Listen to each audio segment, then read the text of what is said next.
Two teenage girls would be murdered after leaving the world's end. But this was not even the beginning. Hello, true crimerers. This is the serial killer case of Angus Sinclair. Viewer discretion, it's advised.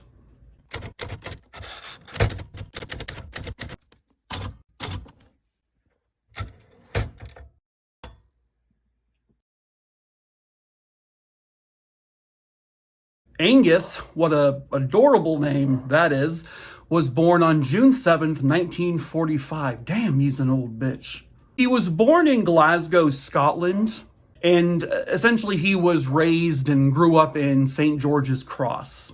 This dude was basically a nightmare from birth. It appeared from a very early age that he was not going to provide anything of positive substance to Earth. By age 10 or 11, he was already obsessed with sex. Like, he was already trying to, touch, other girls his age. Obviously are very, very young at the time. But his little crime spree wouldn't start with anything along those lines. It started in 1959 when he stole the offering box from a church in Glasgow. I guess he felt he needed to be tithed as well, so. He also was caught going around breaking into people's homes and just stealing shit. But he basically just got a slap on the wrist for those crimes. In 1961, he was caught committing lewd and libidinous acts, I'm not sure what libidinous means, on an 8-year-old girl. But he only got 3 years probation for this. So he was still free to roam the world. Also in 1961, he would kidnap, sexually assault, and then strangle to death his 7-year-old neighbor, Catherine Rehill. He was caught for this, and he only got 10 years in prison for it.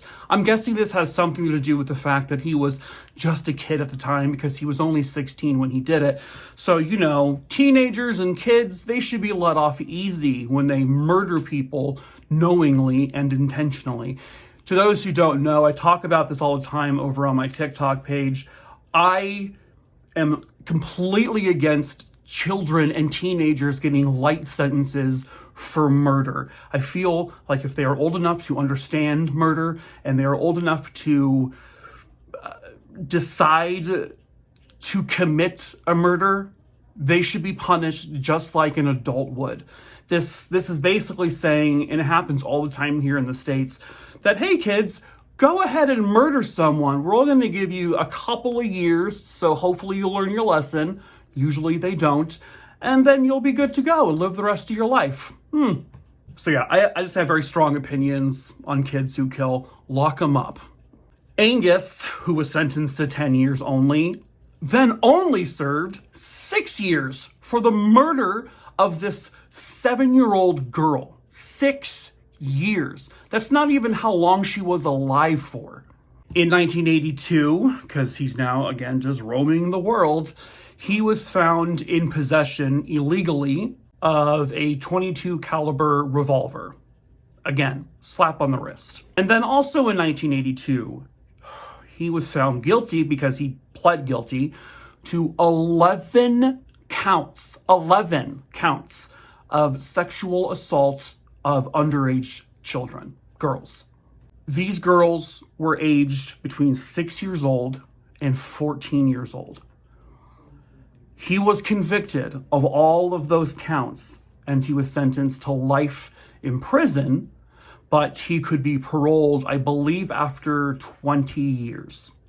So, fast forward about 19, 20 years, 2001, he is getting ready to go to the parole board and say, let me free, I'm good, I'm a well-behaved man, and I deserve to be given another chance at living life.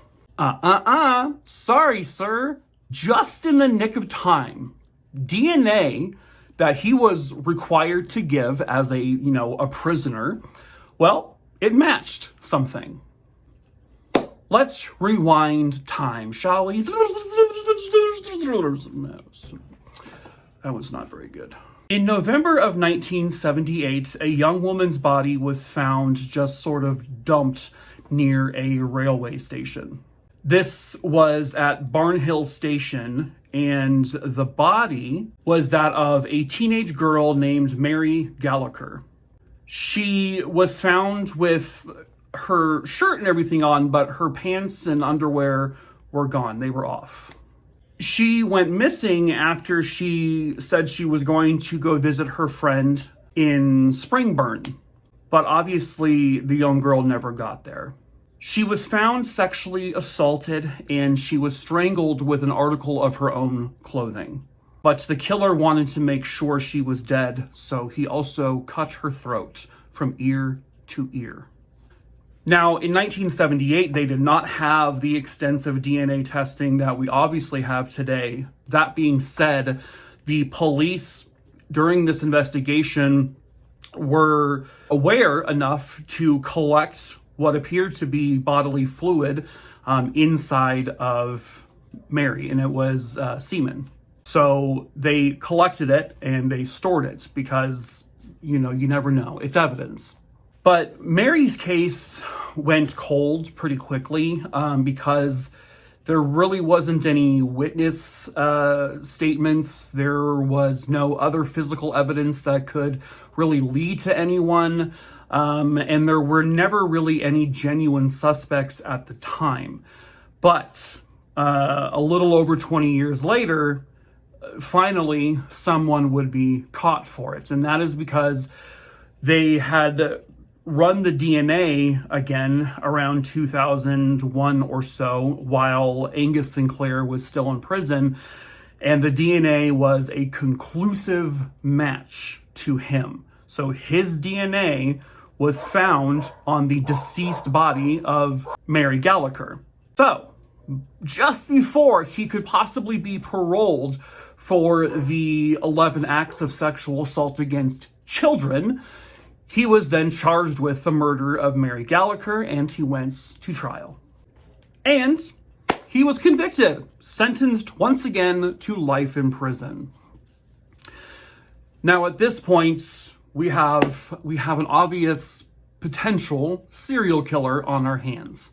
He is a known predator. He is a sexual assaulter. He is a murderer. So, are there any other unsolved cases from the Glasgow area that we could possibly link him to? Well, yes. On October 15th, 1977, two teenage friends, Helen Scott and Christine Eady, were having a great time out with some friends. They had been going from kind of pub to pub. They were 17 years old at the time. I'm guessing the legal drinking limits are different over there. But they were going around from pub to pub, having a great time. And at one point, Christine and Helen would separate from the rest of the group. And then Christine and Helen went to a pub called The World's End. I guess this particular pub is called The World's End because of its location. It was near, I guess, the end of some of the ancient walls. And this was also during a time when the pubs were still kind of like the old school pubs. Everything is wooden chairs, wooden benches, very rustic, very old looking. This is kind of inside the World's End pub. There was even a sign in this pub that said, "Behind these walls is the World's End." And those words would be almost prophetic because it was going to be the end of the world for two teenage girls. These two friends were out celebrating, and because basically they were finally becoming, adults. They were entering adulthood. They were getting jobs. They were graduating from school. They were going on just to a whole new adventure in life, much like all of us at some point do in our lives. Now, before Helen left for the evening, she told her parents that, I'll be home sometime around 11 or 11:30, because she was not someone who wanted to stay out too late. She didn't like it. She also liked to get enough sleep for the next day. Christine was already living on her own with another roommate, so the roommate wasn't really aware of when to expect her home. Their night started at the Mount Royal Hotel, which was located on Princess Street, and that's where they met up with their friends. They then headed to the Grosvenor bar. I'm sorry if I said that wrong. And sort of along the way, they were popping in and out of other bars and pubs. I guess this is kind of like doing a pub crawl in a weird way. And then finally, Helen and Christine entered the World's End, and they sat down in one of the few remaining open seats in the pub. Little did they know, they had a couple sets of eyes on them. So they entered the bar sometime around 10:15. They decided to leave around 11:15 to 11:30. And they were witnessed leaving the bar. They were a little tipsy, both of them. In fact, a friend of theirs saw Christine kind of stumble over a little bit, get kind of like a little woozy. And that friend came to help them up. And then a few minutes later, that same friend saw the two girls with two what looked like somewhat older men.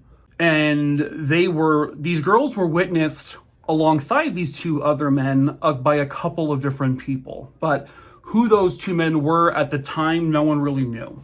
They didn't really necessarily recognize them. Helen's parents got concerned around 11:30 or midnight when she hadn't come home. And this is obviously before cell phones and everything like that. So Helen's family was calling various places. They were calling some of the pubs. They then called the house of her friends, in particular Christine.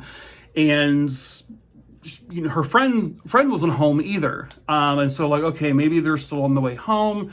They'll end up falling asleep, over at a friend's house. Okay. The next day, still nothing from either girl. Both are unheard from. By Sunday morning, the families said, all right, we're calling the police because these girls aren't here. They're not at friends' houses. They're missing. Something's wrong. Very, very soon afterwards, their fears became reality. Christine was found first. She was just sort of dumped on the side of a field. She did not have any pants on, and her tights were wrapped tightly around her own throat. Her pants, one of the pant legs, had been partially stuffed down her throat, and her bra was over her eyes, basically. At the time, Helen was still missing. There was no sign of her. She would be found soon afterwards. 4 hours later, about 6 miles away from where Christine was found, Helen's deceased body was then located. She had been beaten pretty severely. She had been strangled with an article of clothing. She was also partially nude. Her jeans, her shoes, and her purse were all missing. Police would begin a massive investigation. They would have to go through every person who went to the World's End pub that night. They'd have to find everyone and question everyone that they could find. Police set up roadblocks and they were questioning people. They went house to house questioning people, wondering if anyone saw a thing. This is how they kind of eventually came to the conclusion that they left with these two unknown men. But unfortunately, the identity of those two men, they still couldn't figure out. But those two men were the obvious suspects at the time. They would end up conducting over 150,000 interviews over the course of 37 years. They had 24,000 paper documents with evidence and interviews, and they really thoroughly investigated this as best as they possibly could. Now, Police did collect, again, what appeared to be a large semen stain on Helen Scott's body. They collected it. Again, at the time, this was something they really couldn't, do much with, but they said maybe one day. And that maybe one day finally came. The DNA hit 2 people, and this would be all the way in 2004. It matched Angus Sinclair and his brother-in-law, George Hamilton. But by 2004, George Hamilton had already passed away. So, already serving a life sentence for a murder that took place, many, many years ago, he went on trial in 2007 for the murders that were called the World's End murders. The case was thrown out by the judge. This was because they did not have sufficient enough evidence to really go forward with a prosecution against Angus Sinclair. And I know what you're thinking, but the semen, the DNA, it matched. Angus Sinclair, when he was questioned about this, he was forthcoming, I guess you could, don't say forthcoming.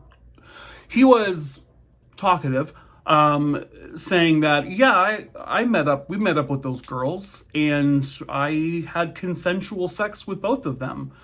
That's what he's claiming. He then says that his brother-in-law, he then murdered the 2 girls. Well, why didn't you say anything, Angus? Well, I've already had issues. I've been in prison and done all this stuff, so I'm not going to say anything. I don't want to get thrown in prison for something I didn't do. Now, this would actually be considered something when the case was thrown out at the time. Double jeopardy was a law there in Scotland, much like we still have in place today, meaning you cannot be charged with or go to trial for a crime you've already been found either not guilty of or a case has been thrown out. But then, for some reason, I don't know, I haven't looked into the legal reasons as to why it happened, but the double jeopardy law was then reversed. So Angus Sinclair became the very first person to be prosecuted in Scotland for a crime he had already been essentially cleared from before. So they went on trial with the DNA evidence that they had. They went on trial with witness statements from the people who saw the 2 girls leave with these 2 men. And then witnesses would come forward to say, well, yeah, the man I saw looked very much like what Angus Sinclair looked like back then, because they had a picture of him. So Angus Sinclair, after all of this, was then convicted, and he was sentenced again to life in prison with a minimum parole period of 37 years. With everything else that had already been stacked on him, with the other convictions and all that, he wouldn't be eligible for parole until he was 109 years old. Good luck with that, Angie. Police then wondered, could he have killed these other women that we have had cold cases on, that we have no solid evidence on anyone else? Because over the course of about 7 months in 1977, Frances Barker, Hilda McCauley, Agnes Cooney, and Anna Kenny were all murdered. All of them in Glasgow. In that same time frame is when Christine Eady and Helen Scott were also murdered. And then in 1978 was the murder of Mary Gallagher. Frances Barker would eventually have someone put in prison for her murder, and that was a man by the name of Thomas Ross Young, but he professed his innocence just up and down every single day, but he was still convicted of it and was serving a life sentence for it. And then he died in prison in 2014. By the way, some of these women basically lived in the same neighborhood as Angus Sinclair. But Angus Sinclair died in prison in March of 2019. There was not enough evidence from those other unsolved cases to necessarily link him, but given the fact that he had killed several other women, he has a history of sexual assaults, it's it seemed pretty evidence that he likely killed these women, but we will never know for absolute certainty. Hopefully one day the families of those women can find some kind of closure. But sadly, if it was Angus Sinclair, he will never be found legally responsible for their murders. And with that, that is the end of today's story. Hopefully you found it interesting. I will, of course, be back with more stories. If you want to see a whole lot more stories in much shorter form, you can head on over to my TikTok, also named Making a True Crimerer. I will always have it in the descriptions below. I have over 2,000 videos over there with much shorter, 3-minute murder stories. But obviously, I will continue to make very long ones on here. So, if you want to recommend a case to me, you can definitely do so. My email will be in the description below. Please go to my Linktree first and click on my case list. I have a little under 4,200 names on there right now. I know it's a lot, but please scroll through or Control F, search for a name that you might want me to cover. And then if you do not find that name, send me an email, which is mikey@truecrimerer.com, again, down below. And then I can add that name to my list. Please check through the list, I beg of you. A lot of you guys are sending me names that are definitely on the list already. I'm getting inundated with email after email after email, and it just helps me out, saves me some time by not having to go over it again. Keep in mind, I pick my cases at absolute random, and I do that just to be fair to everyone, because most of my cases that I cover all come from you guys through your recommendations, so it's just a random pick, but eventually I will get to all of them one day. And if you want to support me, you can go ahead and check out my merch store. We sell t-shirts and hoodies, we sell mugs and wine glasses and a beanie. And so we do ship worldwide. My buddy Adam makes all of the merch himself. He designs all of the merch. He also designs my intro for my videos, so give him a thumbs up. He is on TikTok as logically.me. I will have that in the description below. But yes, he will ship worldwide. And that's just the best way to support me if you wanted to, but that's up to you.